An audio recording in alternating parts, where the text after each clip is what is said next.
Alright, so as y'all can see, I'm standing on the edge of this cornfield. This is the neighboring farm to where we're working at down here. But I got flying my drone, as y'all can see.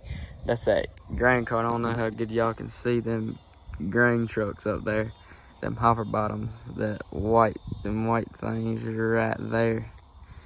But that's where the drone is filming that. But this farm's got like an 8230, I think, case combine, and then they got 3 magnums out here, 3 case magnums.